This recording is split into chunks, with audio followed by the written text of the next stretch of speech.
inflammation is the root of all evil.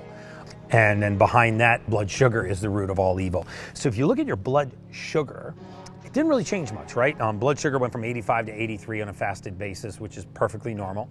But what really changed, what's super exciting, is that your insulin level went from almost 12 to just above 4.5. So this means it's taking 1/3 of the insulin to maintain the same level of blood sugar. So normally when glucose enters the blood, we secrete insulin to bring it down. Well, if your insulin continues to rise and your blood sugar doesn't move, this is called insulin resistance. But when you secrete insulin and your blood sugar is very reactive, you're more insulin sensitive. So he's become significantly more insulin sensitive, right? This is a marker for longevity. You know, in the mortality space, we actually used to use insulin resistance as a marker for mortality, right? It would apply to what we call all-cause mortality, so it would significantly shorten your life expectancy. So insulin is down and blood sugar is down, so the insulin is now more sensitive. When you start looking at your organ systems, this is where the real magic happens. We look at kidney function by measuring 2 poison levels in the blood urea nitrogen and creatinine. You had very high levels of creatinine, you had elevated levels of blood urea nitrogen, but believe it or not, and this marker right here, EGFR, it's your glomerular filtration rate.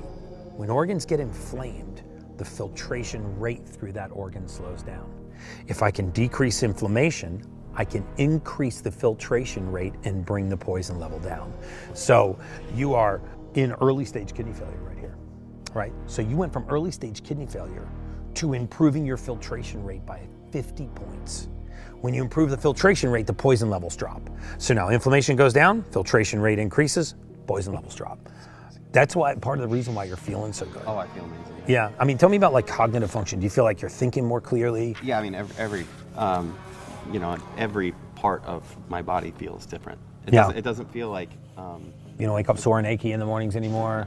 Yeah, no sore feet and ankles. And actually, we were in, my girlfriend and I were in Boston, and I remember waking up specifically one morning, and I woke up, and usually when I would wake up, you know, I had a pro MMA career as well before this. Oh, I didn't know. Yep. So you're pro MMA and you were pro motocross. Yeah. Dude, that's awesome. Yeah, totally. And so I beat my body up a lot. Up to this point, and I'm telling you, I woke up in Boston one morning, and I was like, whoa, I hadn't woken up not sore, and this is not an exaggeration, this is honest to God. Dude. I had not woken up not sore like in 10 years or more. Like, wow. I got used to it. Okay, cool, I'll go take a warm bath. Like, right. You could ask anybody that knows me, or that, you know, I always ask, you know, in a hotel room, I want a bath, I just want something that I can soak in the morning. Right. And now I can wake up in the morning, and I'm not like, you know. Yeah. Yeah, that's sore and achy. That's the inflammation leaving your body. We used turmeric, curcumin, CogniNourish. We used a lot of supplements to try to address inflammation. We used IV therapy to address inflammation. And you can see it systemically. I mean, if you look at your liver was inflamed and irritated. Your AST and ALT enzymes were elevated, which is a sign of irritation and inflammation. Now those have moved into the normal range and the poison level has dropped. Alkaline phosphatase is a liver waste product. So as the filtration rate increases through the liver, alkaline phosphatase drops. So now you're seeing the results in the kidney. You're seeing the results in the liver. When you look at your prostate-specific antigen, which is a marker of inflammation in the prostate. Men in their 40s and 50s and 60s generally start to get an enlarged prostate. You rarely see PSA go backwards. Yours went down 40%. So your PSA went from 1.2 down to 0.9. So this means inflammation's getting lower. When you look at your cholesterol, every marker of cholesterol improved.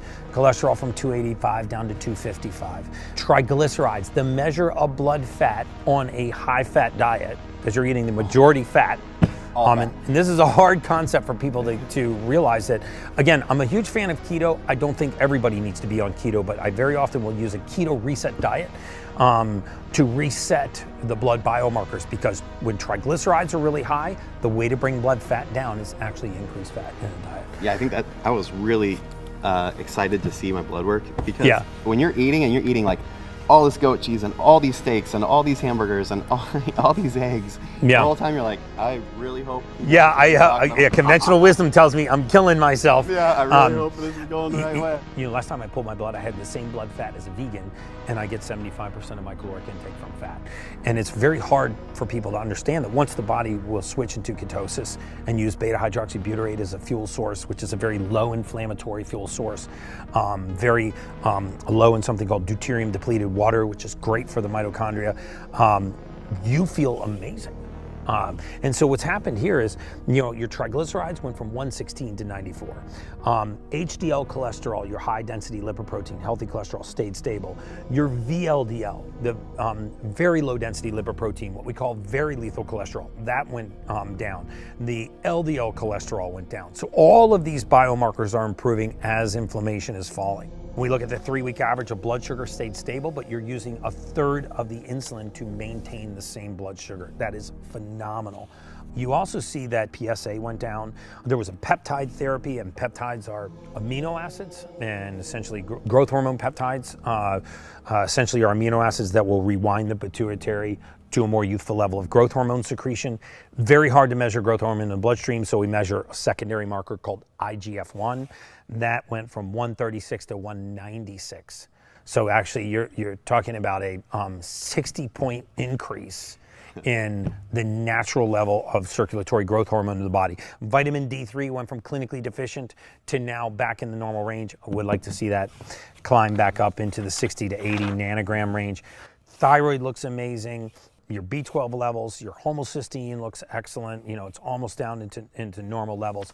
So what you see is just a massive systemic improvement with the intervention of, you know, clean eating and diet, an exercise program, and basic supplementation that's targeted at the blood biomarkers. Now you're running motocross races. Yep. Might even get back in the octagon. He's in the octagon now. Maybe he's going to restart his career as a pro UFC fighter. Who knows? We get him down to 225. We might. His wife's in the background saying, "No, that's not happening. Not happening." I hate you, dude. This is just the start, though. Yeah. So I'm excited. I do feel like you know, that first 3-4 months. It sets you up for a mindset and it's stoking a fire that now I feel like I'm strong enough that my body's not going to, you know, tear apart, and now it's like this next 6 months is going to be incredible. Dude, I'm so excited, man. I'm so happy to be on this journey with you. Thanks for taking the time and being vulnerable and letting us put that out there for the world. It's just science, guys.